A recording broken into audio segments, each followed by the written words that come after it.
কিন্তু ভাগবত উনি যোগ সাধনা করেছেন কিনা আমরা জানি না, কিন্তু উনি নিজে বলেছেন আমি গীতা যোগ অবস্থায় বলেছি। কুরুক্ষেত্রের যুদ্ধের সমরাঙ্গনে গীতা প্রথিত হয়েছিল।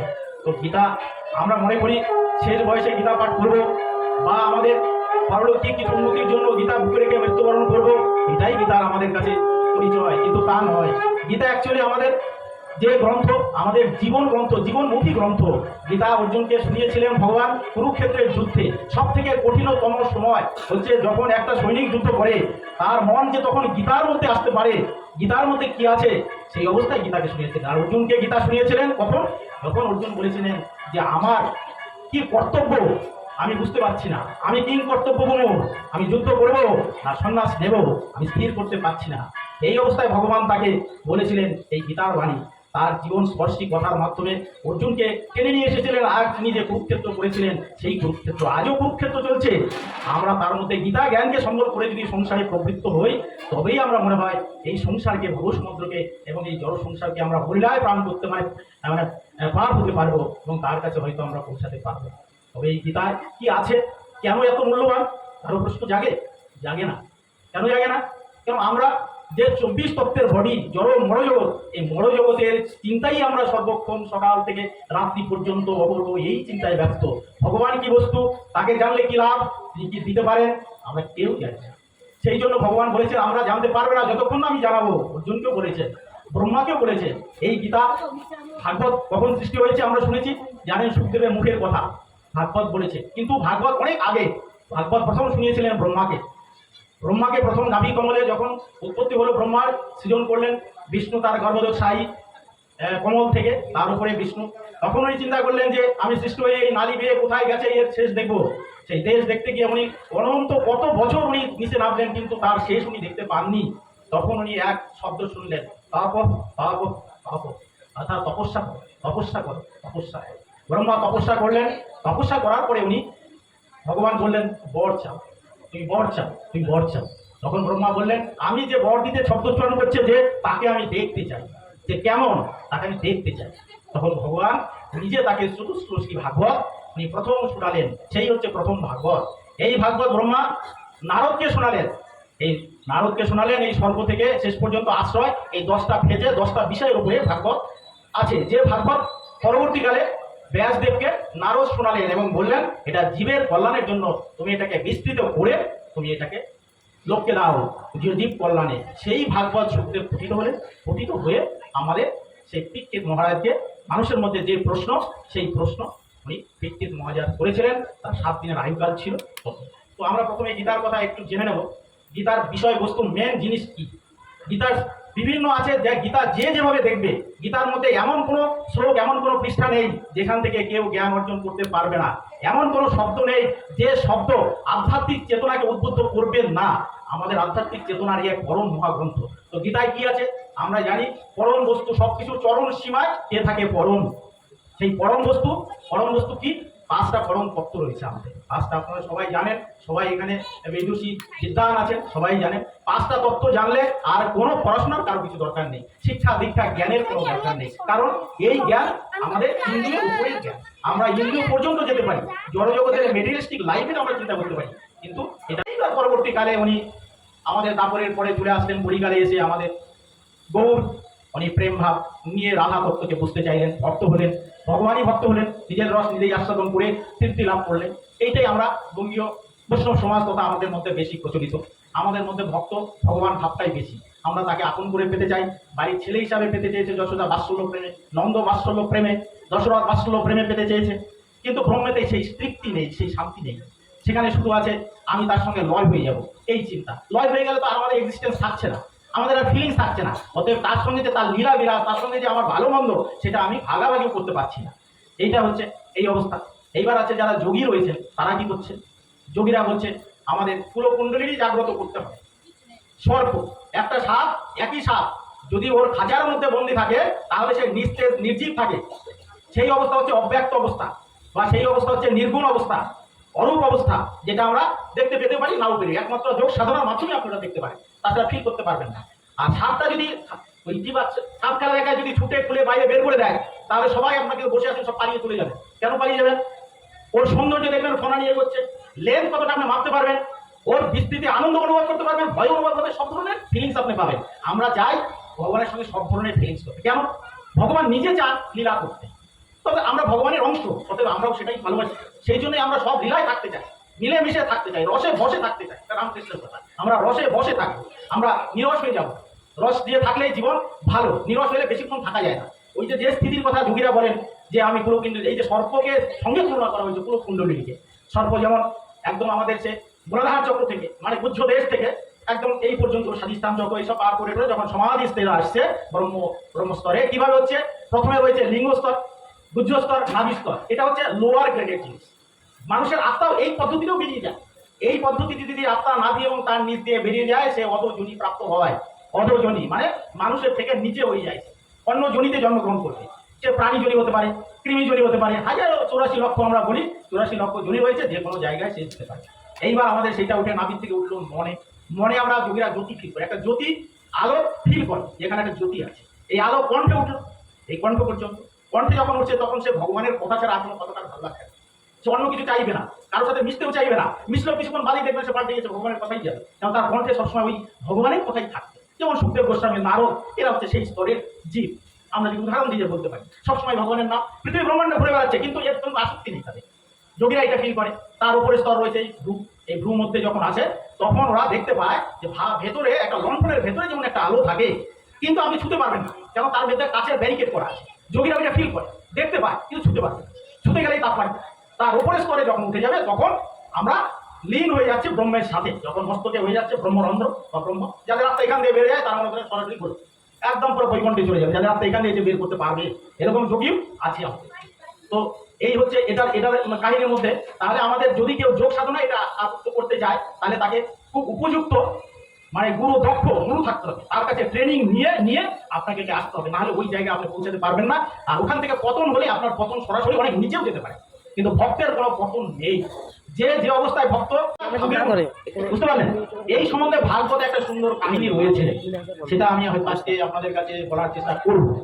তাহলে আপনারা এই শ্রাদ্ধ এইগুলো ব্যাপার সম্বন্ধে একটা ওটা বড় বড় বড় লেকচার আছে, কিন্তু সেটা বলতে গেলে সময় লোক, আমি ছোট লেকচারটা দেওয়ার চেষ্টা করবো। ভাগবতের মারাত্মক স্টেজে ভাগবত কেন আমরা পড়বো, প্রশ্ন হচ্ছে কেন পড়বো? আচ্ছা, আমরা গীতায় ছিলাম, আমাকে মাঝে মধ্যে একটু বলে দেবেন আমি কোথায় আছি। আমি কিন্তু পাল্টা উঠালাম, আমাকে এক জায়গায় থাকতে পারি না, তো আমি মানে নিচু র্যাঙ্কে এক জায়গায় থাকতে পারি। তো এই হলো কাহিনী যে বিষ্ণু তত্ত্ব মানে যে তত্ত্ব পরম তত্ত্ব। তাহলে পরম তত্ত্বের মধ্যে আমরা 3টে জিনিস জানতে পারলাম। 2টো জিনিসকে ব্রহ্ম জানলাম, আর একে জানলাম পরমেশ্বর জানলাম। তো ভগবান কি? আমরা ভগবান ভগবান সবাই বলি, ভগবান কি আমরা জানি? ভগবানের এই বিষয়ে একটা সংজ্ঞা দিয়েছেন অনেক মুনি ঋষিরা, তাদের মতো করে সংজ্ঞা দিয়েছেন, ভগবানের বিভিন্ন নাম দিয়েছেন। তো ভগবানের একটা ভালো সর্বগ্রাহী একটা সংজ্ঞা দিয়েছেন, সে হচ্ছে পরাশর মুনি, যিনি সুখদেবের ঠাকুরদাদা বা ব্যাসদেবের পিতা। বলেছেন ভগবানের 6টা বৈশিষ্ট্য থাকতে হবে। 6টা বৈশিষ্ট্য কি? সেই 6টা বৈশিষ্ট্যের মধ্যে প্রথমটা হচ্ছে শ্রী, যশ, ঐশ্বর্য, বীর্য, বৈরাগ্য আর জ্ঞান। এই 6টা ঐশ্বর্য যার মধ্যে পূর্ণ মাত্রায় আছে সেই ভগবান। তাহলে ব্যাপারগুলো আমাকে বুঝতে হবে। শ্রী কি? শ্রী মানে সুন্দর। পৃথিবীর এমন কিছু নেই যে ভগবানের থেকেও সুন্দর। আছে, অনেক কিছু আছে, কেন নেই? ভগবানের থেকে সুন্দর কেন নেই? এই কারণেই তিনি শুধু সম্পূর্ণ, আর আমরা সবাই অসম্পূর্ণ। সৌন্দর্যের সব কটা জিনিসও যদি আপনাকে দেয়, তিলোত্তমাকে বানিয়েছিল বিশ্বন্ন। উর্বশীর কাহিনী আপনারা জানবেন, নরনারায়ণ অবতারে ভগবানের ঠাই থেকে উর্বশীর সৃষ্টি হয়েছিল এবং দেবতাকে ডোনেট করে দিয়েছিল ভগবান, যে যাও তুমি আমাকে দেখাচ্ছ, আমার যোগ ভঙ্গ করতে এসছো। নরনারায়ণ অবতার বলে একটা অবতার আছে, জানেন? সেই অবতার হচ্ছে 4 নম্বর অবতার। ভগবানের মোটামুটি অনন্ত অবতার আছে, অনন্ত অবতার। আমরা প্রতিটা কাজই ভগবানের করে, সেটা একটা অবতার।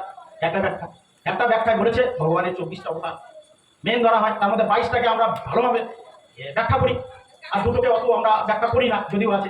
আর একটা হচ্ছে ভারতের 10ম অবতার, 10টা অবতার। এই 24টা অবতারের বিভিন্ন সময়ে কেন অবতার হয়েছে, তারা এসে বিভিন্ন কাজ করেছে। এক একটা অবতারের লক্ষ্য এক একটা, সেটা কি জন্য? জীবের জন্যই ভগবান এসেছেন। অবতারের উদ্দেশ্য কি? জীবের জন্যই আসে। আর এই অষ্টবিংশ কি বলে, অষ্টবিংশ চতুর্যুগে একবার ভগবান আসে, তারপরের শেষে কৃষ্ণের প্রকাশ। এটা একটা শ্লোক হয়েছে যে মানে চতুর্যুগ এইটা কতবার? 71 বার যদি চতুর্যুগ হয়, 71 বার, এবং তারপরে একটা মনু হয়, সেই মনু 14 মনু যদি পার হয়, তাহলে ভগবানের একটা অবতার কৃষ্ণ রূপে হয়। কৃষ্ণ অবতারের গুরুত্ব এত কেন? কেন? এই কারণে এর থেকে বড় এবং সর্বাঙ্গ সুন্দর অবতার নেই।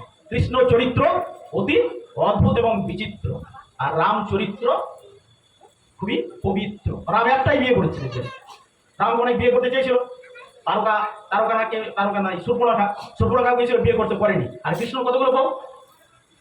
16,108টা।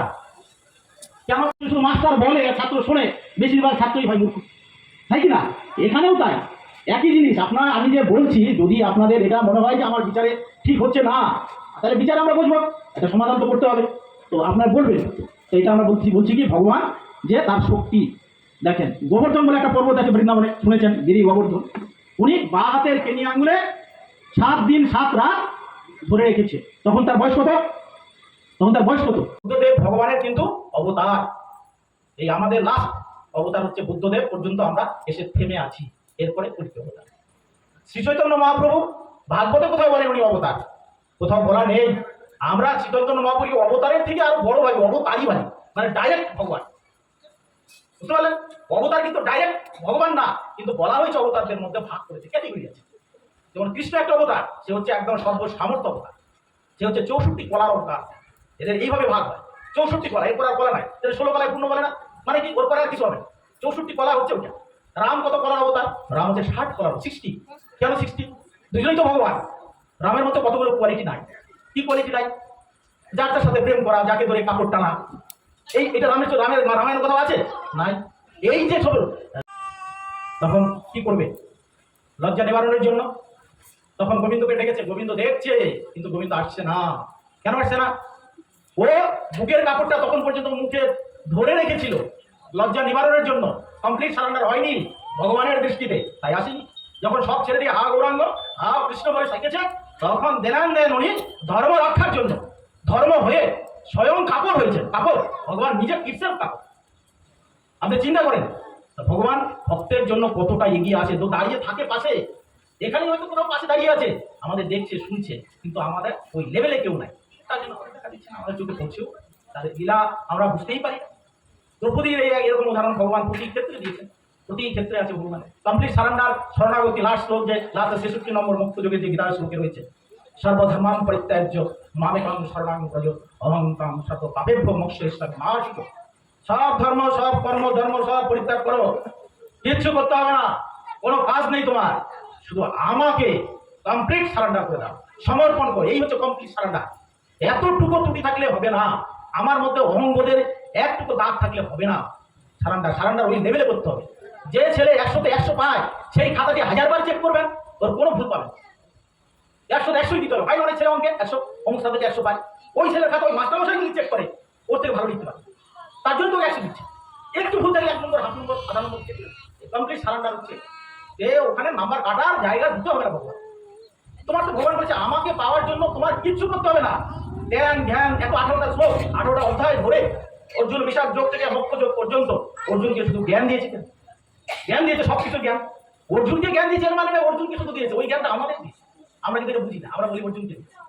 অর্জুন তো জ্ঞানী, অর্জুন তো ভগবানের পরম ভক্ত। ওই যে আগে বলেছিলাম চতুর্থ অবতারে নর নারায়ণ অবতার, সেই নর নারায়ণ অবতারে নারায়ণ ছিলেন এই নর নারায়ণ, আর নর ছিল কে? অর্জুন। দুইজন বেশে তপস্যা করেছে। কি তপস্যা করেছে? সেই তপস্যায় ছিল সহস্র কবচ বলে একজন, সহস্র কবচ ছিল তার নাম। সে সূর্যের থেকে যোগ বলে মানে আরাধনা করে ওর বেরিয়ে আর মানে কবচ পেয়েছিল 1000টা, তার নামই ছিল সহস্র কবচ। ওকে কেউ মারতে পারত। ভগবান অবতার করতে হলো অর্জুনকে নিয়ে, বললো কি ওর বর ছিল যে আমার সঙ্গে যুদ্ধ করতে হবে সব সময়, তাহলে আমি করবো না। 1000টা কবচ ভেদ করলে পরে আমার মৃত্যু। ভগবান চিন্তা করলো আমি তো তপে বসেছি, কি করবো? তখন অর্জুনকে বলে তুমি তপ করো, আমি একটা মেরে আসি। যুদ্ধ করে 100 বছর 1000 বছর ধরে একটা কবচ সেট করে আসে, আবার তপস্যা করে, তখন অর্জুন যায় আবার। এইভাবে 999টা কবচ যখন শেষ হয়ে যায়, তখন ও পালিয়ে চলে যায়। যে আত্মবাসী না, পালিয়ে চলে যায়। এইবারে যে কর্ণ, আপনারা কর্ণের নাম শুনেছেন, কর্ণের জন্ম শুনেছেন। কুন্তির এইবার এই পুত্র, পিতা ছাড়া পুত্র, এগুলো হয়েছে। তো সেই যে সহস্র কবচ হচ্ছে অর্জুন, এই কর্ণ কুরুক্ষেত্রের যুদ্ধে দেখবেন আগে ওর কবচ কুণ্ডল যখন ও ইন্দ্রকে দান করেছে, চুরি করে নিয়েছে ইন্দ্র, তারপরেই মারতে পেরেছে। ওই যে একটা বাকি ছিল, ওই একটা কুরুক্ষেত্রের যুদ্ধে ভগবান আবার সেই নরনারায়ণ অর্জুন আর কৃষ্ণ আসবে। কারণ বর ছিল, এই দুজনেই ছাড়া আর সম্ভব নয়। আবার তাকে এই এই কাজও করতে হবে। কত হাজার বছর পরে আবার সেই সত্যযুগের ঘটনা তার কোথায় চলে আসলাম আমরা, তারপরে শেষ সেটাও করতে হলো ভগবান। তাহলে ভক্তের জন্য, তার কথা রাখার জন্য যেমন করে, তাকে মারার জন্য বলে অবতার কেন হয়? এই যে অবতার হচ্ছে আমরা জানি, আমরা বলি ওখানে বলা আছে জয়া জয়াই ধর্মস্ব গ্লানির ভবতি ভারত অভ্যুত্থানাম অধর্মস্য তদাত্মাম শ্রীরাম। পেরে ওঠে না, তখনই প্রশ্ন আছে ধর্মকে রক্ষা করার। মানুষ এটা করতে পারে না যখন, তখন ভগবান বিভিন্নভাবে মানুষের মধ্যে সচেতনতা বাড়ায়। এই যে আমরা যোগী ভোগী বিভিন্ন লোক আছি, আমরা তপস্বী, ভালো মন্দ, এদের মধ্যে ভালো সংখ্যা যখনই বাড়বে তখনই ধর্মের জয় হবে, আর যখনই ভালো সংখ্যা কমতে থাকবে তখনই পড়ে। তো সেই সমস্ত দস্যুরা এত শক্তিধর হয়ে যায়, তখন ভগবান বাধ্য হয়ে অবতার নেয় একটা কারণ। এটা হচ্ছে একটা নিছক কারণ, এই কারণের অত মূল্য নাই। বলেছে সাধুদের রক্ষা করার জন্য আমি, বাঁচানোর জন্য আমি, আর ধর্ম সংস্থাপনের জন্য আছে। তিনটে কারণ, আসল কারণ কিন্তু এখনো নয়। এগুলো কারণ, এগুলো ভগবান গোলকে বসে উনি সংকল্প করা মাত্রই মারতে পারে আমি ওই অসুরটাকে মারবো। তার জন্য ভগবানকে এত কষ্ট করে জন্ম নিয়ে কৃষ্ণ রাম হয়ে রাবণের সঙ্গে যুদ্ধ করার দরকার নেই। ওখান থেকে একটা কথা বলবে, ওই তীরেই বলবে। একে মারার জন্য আসতে হয়, ধর্ম সংস্থাপন ওইভাবেই করতে পারে। তা সে কেন? ভগবান লীলা খেলা, ভক্তকে সরাসরি দেখতে আসে, ভক্তকে দেখা দিতে আসে, খেলা করতে আসে। এটার জন্য তো সময় লাগবে। আমি যদি কোনো খেলা করতে চাই কারোর সাথে, সময় লাগবে। তার জন্য ওই অবতারটা নেই, এই অবতারটা নিয়ে সে তার লীলা করে ভক্তদের সঙ্গে। এই উনি একটা প্রশ্ন করেছিলেন আপনি, যে আমরা আসি কেন? আসার আরো কারণ আছে। আমরা আমরা যে এই যে আসছে, ভগবানও আসছে এইখানে। কেন আসছে? লীলা খেলা করার জন্য। তো ভগবান যখন একটা শ্লোক হয়েছে এরকম যে এখন আচ্ছা এখন বহু রূপ বহু, মানে মানে আমি রূপে রূপে একটা করে বেশি হয়েছি। কখন বলেছে? এক থেকে আমি বহু হয়েছি। বহু হয়েছি কেন? বহু হয়েছে এই যে আনন্দ লীলা বিলাস করার জন্য। একটা থাকলে তো লীলা হবে না। রাধা না থাকলে রাসলীলা হতো? এই যে সখীমতি যদি না থাকতো, যে সমস্ত সখী রয়েছে, আমার শ্রীভক্ত নাম, তো যাই হোক, যে সখীরা রয়েছেন তারা গোলকেরই একদম ওনার পার্শ্বদ সঙ্গেই থাকেন। তাদের নিয়ে আসলো কেন? একা তো খেলা হবে না। একা খেলা হবে মাঠের মধ্যে, একা যদি দাঁড়িয়ে থাকেন ফুটবল খেলা হবে না, ক্রিকেট খেলা হবে না। ভগবান ওই জন্য উনি সখী সাথীদের নিয়ে খেলার জন্য উনি করলেন। এইটা জগৎ সৃষ্টি করেছেন ভগবানের খেলার জন্য। এইবার খেলার মধ্যে একটা কি হয়েছে, ভগবান বলেছে যে তুমি খেলা করো আমাকে, আমার পক্ষে হয়ে খেলা করো, আমার বিপক্ষে আমার যে নিয়ম কানুন, সেই নিয়ম কানুন যদি না মেনে খেলা করো তাহলে তুমি হারবা, প্রতিবারই হারবা। সেটা হলো আমাদের জন্ম, প্রতিবারই আমরা হারছি। কারণ ভগবানের পক্ষে যে লীলা করতে চায়, যে জিনিস ভগবান চায় সেটা আমরা করি না। তার জন্যই আমাদের পাপ হয়। সেই পাপের ফল ভোগ করার জন্য আমরা আবার কর্মফল ভোগ করতে হবে। ভগবান বলেছে, আচ্ছা কর্মটা যখন আসবো আমরা একটু বিস্তৃত বলবো। এখন আমরা এইখানে বলছি যে ভগবানের আমাদের হয়ে গেল। এইবার হচ্ছে জ্ঞান। চারটে ফেজ আমরা পার করে আসলাম। জ্ঞান কি? জ্ঞানটা কি? আমরা কিন্তু অনেকেই বলবেন জ্ঞানী লোক, অমুক লোক, শিক্ষিত লোক। শিক্ষিত লোক কিন্তু জ্ঞানী লোক না। আমাকে বলতে পারেন কিরকম প্রশ্ন করলেন, এম এ পাস, পিএইচডি, আরো বড় বড় কিছু বললেন, তাদের জ্ঞানী ভাগবত শাস্ত্র। ভাগবতে বাস্তবেও যদি আমি আমার বিশ্লেষণ করতে যাই, দেখা যাবে যে ওইটা জ্ঞান না। জ্ঞান বলেছে ভগবান গীতায় বা ভাগবত, আমাকে জানাটাই হচ্ছে জ্ঞান, আর আমাকে না জানাটাই হচ্ছে অজ্ঞান। সে তুমি যত শিক্ষিত হবে। কেন এই কথাটা বললো? কেন? শিক্ষাটা হচ্ছে আমাদের মেটেরিয়ালিস্টিক। আপনি স্কুলে পড়লেন, তার জন্য একটা চাকরি পেলেন, বা ভালো একটা ব্যবসায় প্রতিষ্ঠিত হয়ে এমডি হলেন বা সিইও হলেন, কি হলো? একটা জন্মে আমার 10 বছর 20 বছর আমি 30 বছর পড়াশোনা করে কাটালাম, আর 30 বছর যদি চাকরি পাই তো ভালো, আর 30 বছরই করবো, 60 বছর তো আপনাকে আবার সেই। তাহলে যে শিক্ষাটা আমি লাভ করলাম সেই শিক্ষাটা কি শিক্ষা হলো? সেই যেটা হচ্ছে মানে খণ্ডিত শিক্ষা, সেটা জ্ঞান হলো। তার মাধ্যমে আপনি এটা সোনার গয়না কিনলেন, খাবার দাবারের বস্তু কিনতে, এইটুকুই পরমার্থ পাবেন না। পরমার্থ যেতে গেলে আপনাকে জ্ঞানে আসতে হবে, বুদ্ধিতে আসতে হবে, বিবেকে আসতে হবে। কতগুলো জিনিস রয়েছে ভেতরেই থাকে, আর কতগুলো জিনিস রয়েছে বাইরে। ধরুন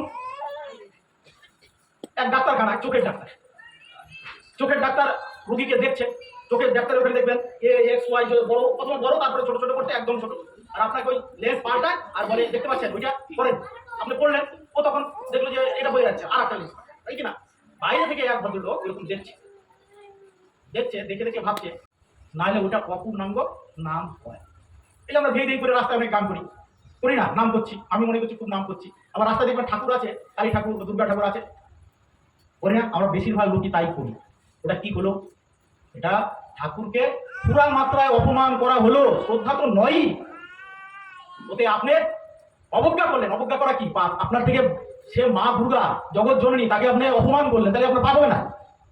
আপনি তো পাপ হতে, কিন্তু ড্রাইভাররা দেখবেন সবাই রানিং, এখন রানিং কিস আছে এক ধরনের, বুঝলেন তো? রানিং কিস বলে, মানে রানিং চুমু, রানিং ভক্তি হয়েছে এখন, এরকম করে দিয়ে মানে ভক্তি হয়ে গেল, অত সোজা, তাহলে তো সবাই হয়ে যেত। বলে না একবার নাম নিলে যত পাপ করে, জীবন সাধ্য নাই তত পাপ করে। ব্যাপারটাকে ঠিক, ব্যাপারটাকে ঠিক, হ্যাঁ আর না বলে? হ্যাঁ ঠিক। একবার তো কত কেন হাজার লক্ষবার নাম দিচ্ছে, উদ্ধার হচ্ছে না? কেন হচ্ছে না?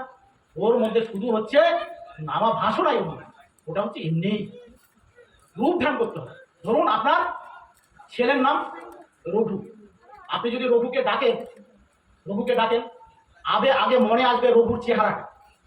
আপনি চিন্তা করে দেখেন, যাকে আপনি ডাকেন না কেন, আগে যদি চেহারা না আসে আপনাকে ডাকি হবে না, আপনি ডাকতেই পারবেন না। আগে স্মরণে আসতো, স্মরণে যদি আপনার ওই জিনিসটা স্থিত হয়, তারপরে যদি নাম করেন, তবেই সেই নামে ভগবান সারা দেয়, ওটাকে নোট করে, চিত্রগুপ্ত নোট করে, হ্যাঁ আজকে ভগবানের নাম করেছে, এটা একদম পুরো পারফেক্ট। ওই জন্য নামের সাথে রূপের সংযোগ 100%। নাম আপনি না করলেও হবে, কেন হবে? স্মরণ যদি আপনার থাকে তবেই আপনার হবে। ভগবান শ্লোকে বলেছেন গীতায়, তস্মাৎ কালেষু সর্বেষু মানুষমার যুদ্ধ। তারপরে বলেছে যে তুমি যুদ্ধ করাতে করতেও আমার নাম নেবে অনুক্ষণ, আমার নাম নিয়ে যে তুমি 1000 সৈন্য বধ করো, দায় আমার, দায় আমার। কেন ভগবান দায় নিচ্ছে? বলছে আমার নাম করে যদি তুমি বান মারো কোনো পাপ নাই, আমাকে স্মরণে রেখে তুমি যুদ্ধ করো। কুরুক্ষেত্রের যুদ্ধ থেকে টোটালটাই দেখবেন, সেটাই বলা আছে, মন মনা ভব মদ ভক্ত মদ যদি মান নমস্কর আমি বৈশিষ্ট্য যুক্তম করে। মানে আমার ভাবনায় ভাবিত থাকো, অলওয়েজ অলওয়েজ, সর্বদা তুমি কাজ করছো করো, তখন তোমার ভাবনাটা একটু কম থাকবে।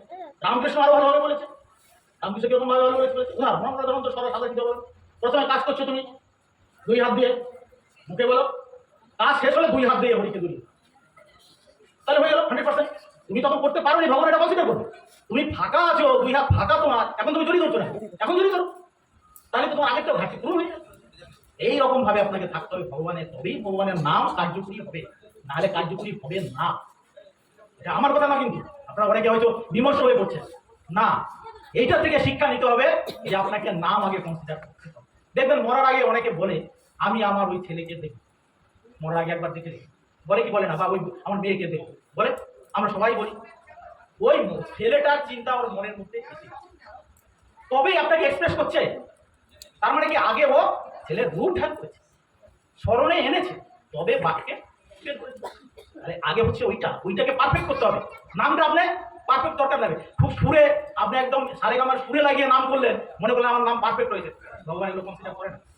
ভগবান ভাবগ্রাহী, রংগ্রাহী নয়, ভেজালগ্রাহী নয়, একদম পাক্কা লোক, তো বোকা না। এই যে এত কোটি কোটি ভক্ত, এই যে একটা আমাদের অনন্ত, আমরা বলি অনন্ত ব্রহ্মাণ্ড বলি তো, সব অনন্ত ব্রহ্মাণ্ড। আপনি যদি ভক্তের লাইনে আজকে যদি এই ব্রহ্মাণ্ডের প্রথম জীব হন, তাহলে ভগবানের কত পেছনে আছেন ভগবানের দর্শন করতে গেলে, বলেছে অনন্ত ব্রহ্মাণ্ড। তাহলে আপনার আগে অনন্ত জন ভক্ত দাঁড়িয়ে আছে, কিন্তু পাবেন এর চাহিদা অনন্ত কাল ধরে বাড়তেই থাকবে, কমবে না। কমার একটাই পদ্ধতি, হরিকে স্মরণ। সুদামা দেখেন সবথেকে ভিখারি ছিল সুদামা, কাপড় পরতে পারে, কাঁচা কাপড়, ভগবানকে কারো বাড়ি যেতে গেলে 10 টাকা মিষ্টি নিয়ে যেতে হবে, সুদামাকে দেখেছেন তো আপনার সুদামা ছবি। ও কারবার থেকে ধার ধুর করে একটু চাল দিয়ে আসলো, সুদামা বের করলেন, তুমি যাচ্ছ বন্ধু বাড়ি বেরিয়ে যাও, বন্ধুকে কিছু দিতে হয়। ভগবান তো কৌতুকি, সব জায়গায় লীলা করবেন। দেখেন সুদামার মতো ভক্ত, সুদামা কত মাপে বড় ভক্ত, ওখানে গেল, ও চাইলো না, বন্ধুর কাছে চাইলো না যে আমি দারিদ্র আমাকে দেখাও, চাইলো না। সে চাইলে কিন্তু সে দিয়ে দেয়, বন্ধু তো সেটা পাঠিয়েছিল ওই জন্য, কিন্তু চাইলো না। কিন্তু ভগবান, তাহলে তার মনটা আমরা একবার দেখবো না? আমরা ভগবানকে ভাবি কিছু দেয় না, আমরা আমাদের ইচ্ছা পূর্ণ না হলে আমরা বলবো দেয় না।